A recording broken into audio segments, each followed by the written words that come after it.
وكشطت الساق بالساق إلى ربك يومئذ المساق. Bismillahirrahmanirrahim. Alhamdulillah hamdan katsiran tayyiban mubarakan fihi kama yuhibbu rabbuna wa yarda. Wa asyhadu an la ilaha illallah wahdahu la syarika lah. Wa asyhadu anna Muhammadan 'abduhu wa rasuluh sallallahu alaihi wa ala alihi wa sallama tasliman mazida la nabiyya ba'dah. Ikhwani fillah hafizakumullah jami'an. Kita lanjutkan pembahasan yang masih barakallahu fikum yang disampaikan oleh Syekh Muhammad bin Shalih Al-Utsaimin mengenai fasid dan juga batil. Karena sebagian para ulama membedakan antara fasid itu apa, batil itu apa. Ada yang mengatakan dua-duanya sama, ujung-ujungnya tidak terlaksana itu. Kita lanjutkan al-bahtsu ats-tsani itu kan? Itu kan? Ya kan? Al-bahtsu ats-tsani pembahasan yang kedua. Hal yajuzu ta'atil fasid minal ibadat wa minal muamalat? Apakah diperbolehkan mendatangi perkara-perkara yang rusak, yang bisa merusak? Di dalam masalah ibadah-ibadah atau dalam masalah muamalah, transaksi-transaksi? Al-jawab la. Jawabannya enggak boleh. La yajuz, enggak boleh. Falau arada insanun an yusalliya sholatan fasidatan. Kalau seandainya ada orang ingin sholat tapi sholat yang rusak, qulna hadza haram. Menyengaja itu loh. Aku mau sholat tapi sholat yang rusak itu. Menyengaja. Haram hukumnya?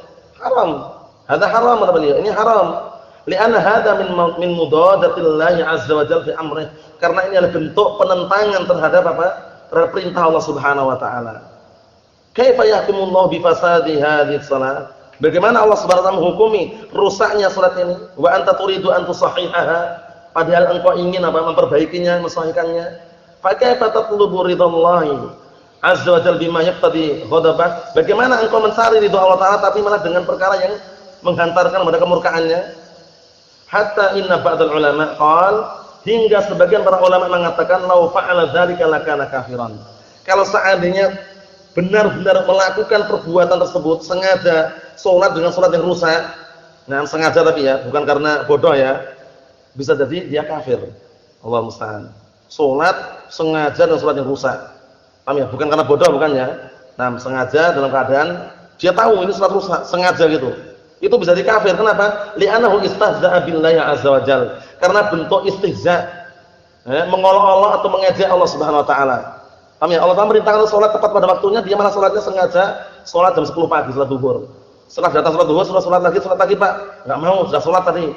Jam berapa? Jam 10 misalkan. Enggak sah, rusak sudah. Paham ya? Kalau sengaja Pak, kafir nanti. Allah musta'an. Man qul abillahi wa ayatihi wa rasulihi kuntum tastahzi'un la ta'tadiru qad kafartum ba'da imanikum. Gara-gara istihza, mengolok-olok, bercanda, bergurau terhadap apa? Ayat-ayat Allah Subhanahu wa taala dan juga rasulnya, bisa menjadi kekufuran tadi. Padahal senda gurau, tanda aja. Hati-hati.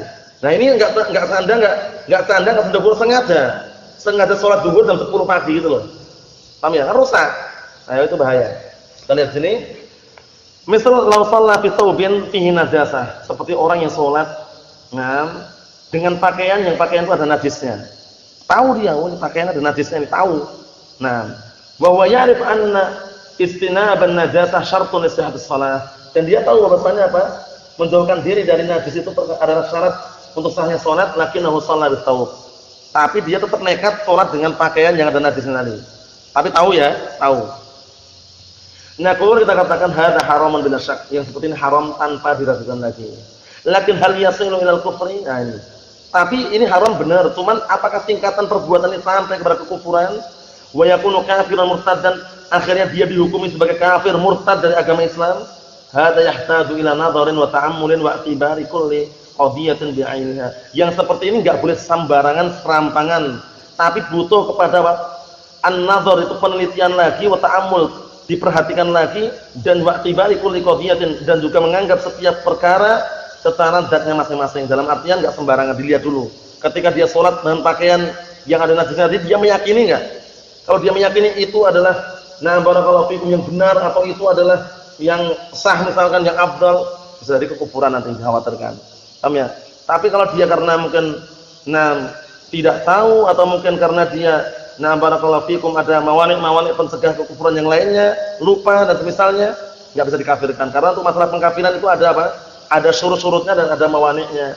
Penghalang untuk orang yang tidak bisa dikafirkan, pertama khata', keliru. Yang kedua nisyan, lupa. Kemudian yang ketiga apa? Apa? Ikrah, paksaan. Yang keempat al-jahl, bodoh. Paham ya? Yang kelima adalah at-ta'wil as-sa'igh, dalam artian dia beristihad tapi keliru istihadnya. Nah, barakallahu fikum, seperti itu. Tapi ketika tahu istihadnya keliru, dia harus tobat, segera tobat dia ketika diingatkan. Itu termasuk mawani takfir, penghalang-penghalang untuk tidak bisa dikafirkan. Paham ya? Seperti kitanya orang yang apa? Yang waktu itu lagi perjalanan safar, dengan tunggangannya, makanannya, minumannya di atas tunggangan itu. Ternyata dia lagi sampai pergi tadi, tunggangannya pergi. Akhirnya dia bingung, gimana ini? Makanannya di situ, minumannya juga di situ. Akhirnya dia pun putus asa sudah. Akhirnya dia berteduh di bawah pohon. Nah, setelah itu sudah putus asa, sudah pasrah, sudah nggak bisa apa-apa dah. Makanannya juga di atas tunggangan itu, minuman juga, akhirnya lari ke tunggangan tadi itu. Tiba-tiba lari gitu loh. Kan bingung dia, pasrah. Setelah itu ternyata datang lagi tunggangannya. Saking senangnya dia mengatakan apa?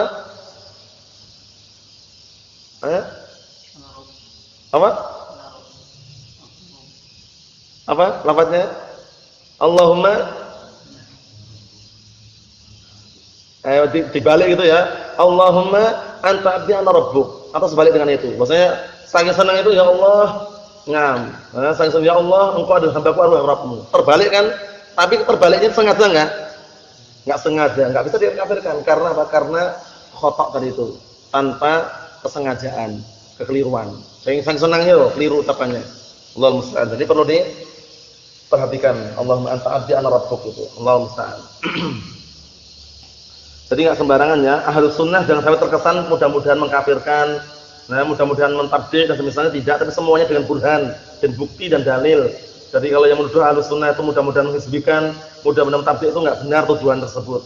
Perlu dicek lagi teliti burhan dan juga argumen serta buktinya. Nah, barakallahu fikum. Tapi kalau misalkan mentabdi', menghizbikan, ada buktinya, ada burhannya, ada dalilnya, ya enggak salah. Nah, justru kalau mendiamkan keliru itu. Kadzalika aidan fil bai', demikian pula dalam masalah jual beli. Huwa ya'rifu anna riba haram. Dia tahu riba itu haram, tahu. Ana tahu ribanya haram. Tapi wa anna aqdar riba fasid, bahwasanya melakukan transaksi ribawiyah itu rusak. Faqala li syakhsin, akhirnya dia berkata kepada seseorang, "Atini mi'ah." Berikanlah kepadaku 100. Wa utika mi'atan wa 20 ba'da sanah. Nanti kalau sudah setahun, setelah setahun nanti aku berikan kepadamu 120. Maksudnya aku pinjam uang kepadamu 100, nanti tak balikkan setelah setahun 120. Riba enggak? Riba enggak? Riba.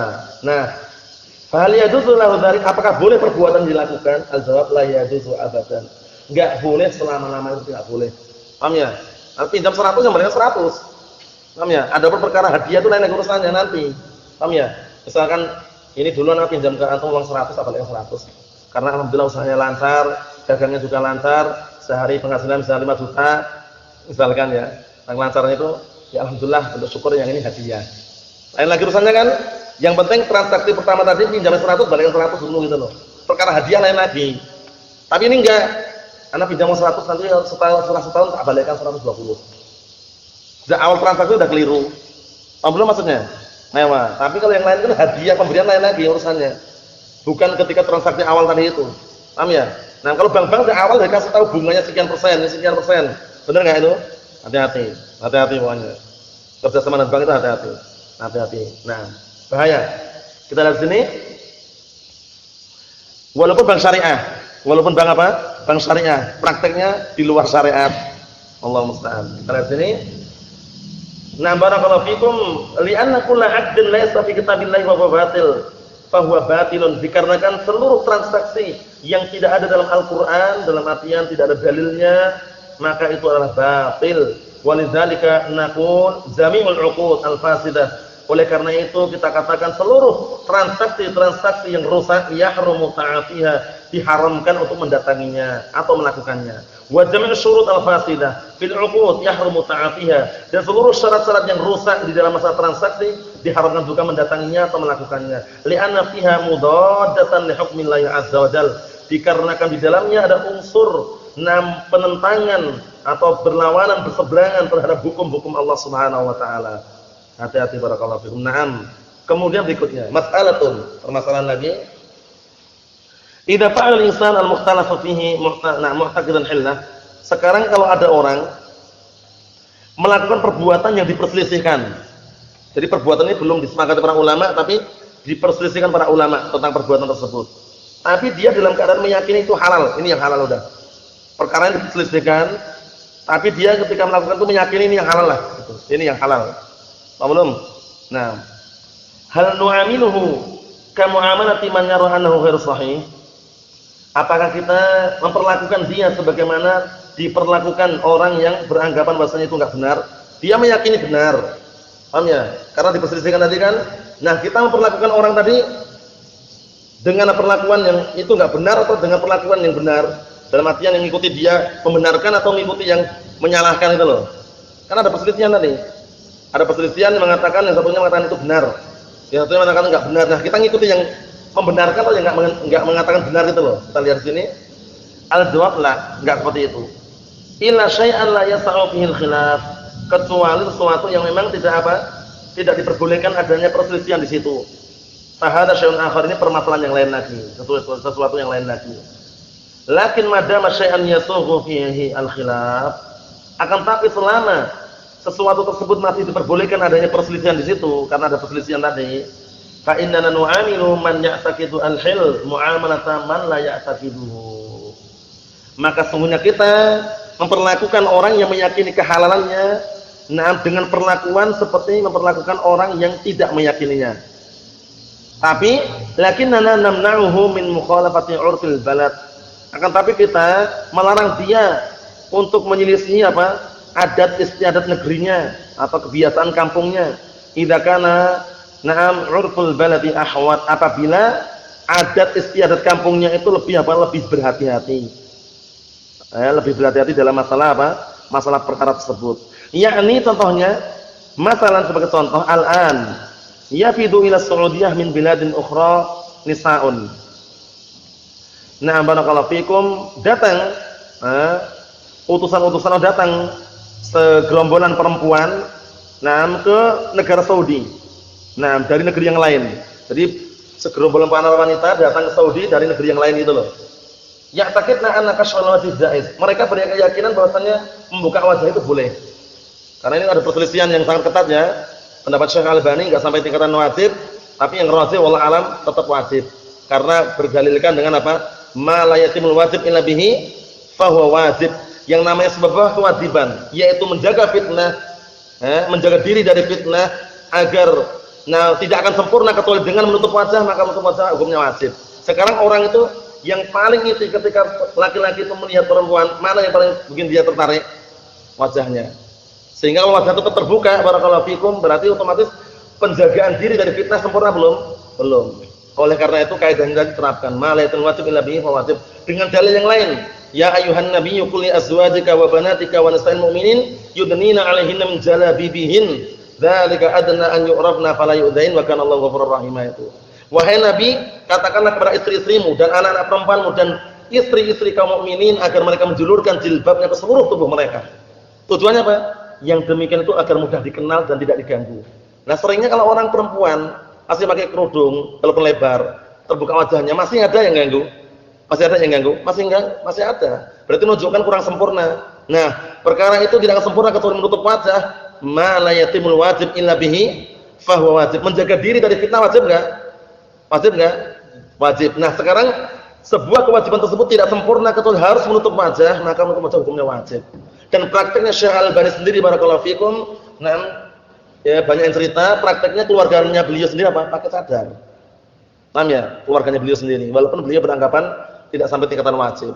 Yang rajih wajib. Paham ya? Nah, barakallahu fikum. Cuman warnanya apa? Pada asalnya warnanya bebas, cuman yang afdalnya dalam rangka lebih ahwat berhati-hati untuk menjaga biar tidak terfitnah, pakai warna-warna yang gelap, hitam gelap, coklat pun coklat yang gelap. Kemudian biru pun biru itu warna misalnya. Jangan pakai warna-warni seperti orang hizbiyin, sururiyin dan misalnya mereka warna-warni santai aja. Yang penting kan pakai cadar walaupun warnanya merah putih. Allah musta'an seperti itu. Kalau kita tidak, nyari warna yang gelap. Warna gelap. Nah, bukan maknanya wah Ahlussunnah itu ekstrim mereka. Muridnya Syekh Al-Hajuri itu ekstrim-ekstrim. Kenapa? Enggak boleh pakai cadar kalau enggak warna hitam. Kita mengatakan siapa yang enggak boleh? Paham ya? Kita tidak mengatakan enggak boleh. Afdolnya, lebih selamatnya dan lebih menjaga fitnah pakai pakaian yang warna gelap. Paham ya? Nah, hitam yang hitam gelap, kemudian biru pun biru tua, coklat tua dan semisalnya. Adapun warna-warni merah, kuning, hijau masih menarik perhatian enggak? Masih. Seorang nur yang nurman nalurinya itu ketika melihat walaupun bercadar, warna-warni itu masih tertarik. Wah, ini jangan-jangan. Tapi kalau hitam jarang sekali diganggu dah. Karena Allah Taala berfirman, "Dzalika adna an yu'rafna fala yu'dain." Yang demikian itu lebih mudah dikenal dan tidak diganggu. Nah, oleh karena itu perlu berhati-hati. Nah, ini kita lihat ini para wanita datang ke Saudi, nah dari negeri yang lain, berkeyakinan bahwasanya membuka wajah itu boleh. Fahal matsalan nunkiru ala hadhil mar'ah? Apakah sebagai contoh kita mengingkari perempuan ini? Nah, mengingkari itu enggak boleh gitu misalkan. Lau annaha kharajat ila aswaqil mamlakah kashifatul wajh. Nah, kalau seandainya ada salah satu wanita tersebut keluar ke pasar-pasar Saudi kemudian dalam keadaan wajahnya terbuka, al-jawab na'am, tetap diingkari. Tetap diingkari. Nungkir, kita tetap mengingkari. Wa nikannaha taqul, akan tetapi na'am, perempuan tersebut tetap mengatakan apa? Hadza ra'yuna. Perempuan tadi yang diingkari tadi itu enggak boleh. Di sini wajib dibuka, ditutup wajahnya. Nah, akhirnya perempuan itu mengatakan apa? Hadza ra'yuna, ini pendapat kami, pemikiran kami. Wa ra'yu ulama ini pemikiran ulama-ulama kami. Naqul, kita katakan lakin hadza yata'adda dararuhu ilal khair. Tapi perbuatan ini bahayanya bisa menghantarkan kepada yang lain, memfitnah maksudnya. Padahal Rasulullah mengatakan apa? Inna sa'ida laman junibal fitan. Hadisnya Miqdad bin Aswad rawahu Abu Dawud itu. Nah, sesungguhnya orang yang bahagia adalah orang yang dijauhkan dari fitnah. Wa huwa tasahulun nisa' bil hijab. Ini merupakan bentuk apa? Bermudah-mudahannya para wanita dengan hijab. Nah, barakallahu fikum. Amma fima bainakum wa baina jama'atikum idza kuntum fil buyut falan naqulu lahum syai'an idza kana fil haddil masyru'. Adapun ya barakallahu fikum perkara tersebut kalau dilakukan di antara kalian, di antara jamaah-jamaah kalian, apabila kalian di rumah-rumah kalian, kita enggak bisa mengatakan apa-apa. Nah, apabila itu masih dalam batasan yang syariatkan. Karena urusan kalian itu istilahnya. Tapi kalau di sini jangan fitnah gitu loh istilahnya, tetap diingkari. Nah, barakallahu fikum itu menunjukkan bahwasanya memang barakallahu fikum perkara yang seperti keadaannya ada khilaf, tapi ketika khilaf tersebut justru kalau dibiarkan di situ nanti dorornya itu ke orang lain, ya jelaskan. Barakallahu fikum, jelaskan. Qala al-mu'allif rahmatullahi summa qala al-mu'allif rahimahullah ta'ala al-imam al-Amriti Syihabuddin wal ilmu lafdun lil umumi lam yukhass lil fiqhi mafhuman bal fiqhu akhas wal ilmu lafdun lil umumi lam yukhass lil fiqhi mafhuman bal fiqhu akhas. Maksudnya qala Syekh Muhammad bin Shalih Al-Utsaimin al-ilmu lafdun lil umum wal fiqhu akhas. Ilmu itu lafaz yang sifatnya umum dan fikih itu lebih khusus. Paham ya? Karena tidak setiap orang yang memiliki ilmu-ilmu misalkan dia faqih terhadap ilmunya. Paham ya? Nah, barakallahu fikum. Tapi kalau faqih ya otomatis dia akan memfaqihi ilmu yang dia miliki. Kita lihat sini. Nah, karena faqih maksudnya paham ya maksudnya ya. Al-fiqh kan maksudnya al-faham kemarin. Wa man ladzi aujaba lil mu'allif an yabhatha 'anil ilmi wa 'anil fiqh. Sekarang apa yang menghantarkan, yang mendorong mu'allif yang mewajibkan mu'allif untuk membahas masalah ilmu dan masalah fikih ini? Al-jawab, jawabannya li'annahu sabaqa, dikarenakan sudah lewat pembahasannya annal fiqha, bahwasanya fikih itu ma'rifatul ahkam syar'iyyah al-muta'alliqati bi af'alil mukallafin, yaitu mengetahui hukum-hukum syar'i yang ada keterkaitan dengan perbuatan-perbuatan orang yang terbebani syariat. Yang terbebani ini manusia aja atau jin juga ya? Atau manusia aja? Jin juga iya, manusia semuanya juga iya. Orang kafir pun dapat juga pembenaran syariat. Cuman orang kafir mereka menentang, sebagaimana ketika ditanya tentang masalah kenapa kok masuk dalam neraka sakor. Masalah kekumpis sakor, qalu lam nakum minal musallin. Kenapa kalian kok, apa yang bikin kalian menjerumuskan dalam neraka sakor? Mereka mengatakan qalu lam nakum minal musallin. Kami dulu bukan orang-orang yang salat. Aslinya diperintahkan untuk salat, diperintahkan, tapi mereka bangkang, nentang gitu loh. Nah, sehingga pembebanan syariat ini umum jin juga masuk. Kemudian manusia juga masuk jelas. Wa ma khalaqtul jinna wal insa illa liya'budun, dalilnya keumumannya. Nah. Kita lihat sini, au in syi'ta qul al-amaliyah. Jika kau mau diganti situ yang masalah afal mukallafin itu al-amaliyah itu. Berkaitan masalah amaliyah perbuatan-perbuatan. Idzan la budda an na'rifa ma huwal ilm. Jika demikian kita harus tahu apa itu ilmu. Wa ma huwal fiqh dan apa itu fikih? Wa ayyu ma'amana yang paling umum di antara keduanya? Al-ilmu a'ammu. Ilmu itu lebih umum. Li'anna al-ilma yashmulul fiqha wa tauhid wal hisab wal falak wa kullu syai'. Karena ilmu itu lebih umum kenapa? Karena mencakup dalam masalah ilmu, mencakup ilmu fikih, ilmu tauhid, ilmu perhitungan, ilmu perbintangan dan segala sesuatu. Ya enggak? Umum berarti kan? Umum. Wa amal fiqhu adapun fikih, fa yaqulu mu'allif mengatakan balil fiqhu akhassu li'annahu ma'rifatul ahkam syar'iyyah al-amaliyah allati tata'allaq bi af'al mukallafin. Maksudnya adalah apa? Adalah dikarenakan fikih itu adalah mengetahui hukum-hukum syar'i al-amaliyah yang berkaitan masalah ritual atau perbuatan allati tata'allaq yang berkaitan dengan yang ada keterkaitan dengan apa? Perbuatan-perbuatan orang-orang yang terbebani. Fa ilmul aqaid la yadkhulu fil fiqh istilahan. Maka ilmu keyakinan-keyakinan tidak masuk dalam ilmu fikih secara istilah. Wa ilmu nahwu la yadkhulu fil fiqh istilahan. Secara istilah ilmu nahwu juga enggak masuk dalam ilmu fikih. Wa ilmu hisab, ilmu perhitungan, wa ilmu falak dan ilmu perbintangan, kullu hadza la yadkhulu fil fiqh istilahan. Semua itu tidak masuk dalam ilmu fikih secara istilah. Li'annahu akhas wallahu a'lam. Karena ilmu fikih ini ilmu yang khusus, yaitu khusus apa? Khusus membahas masalah apa tadi? Hukum-hukum syar'i yang berupa apa? Berupa amalan-amalan, perbuatan-perbuatan yang ada keterkaitan dengan perbuatan orang yang terbebani. Khusus seperti salat, zakat, puasa, apa rukun-rukun salat, rukun-rukun puasa dan misalnya seperti itu. Nah, jadi ilmu-ilmu yang seperti perhitungan atau ilmu akidah tauhid itu enggak masuk itu loh. Padahal yang sahih kemarin masuk. Bahkan apa? Ilmu tauhid, ilmu fiqhul akbar. Fikih yang paling besar tauhid itu. Mengenal Allah Subhanahu wa taala dan juga bagaimana mengesahkan Allah Subhanahu wa taala sebagaimana sudah kita lewati. Berikutnya insyaallah taala kita lanjutkan pada pertemuan yang akan datang. Subhanakallahumma wa bihamdika asyhadu an la ilaha illa anta astaghfiruka wa atubu ilaik. Walhamdulillahirabbil alamin.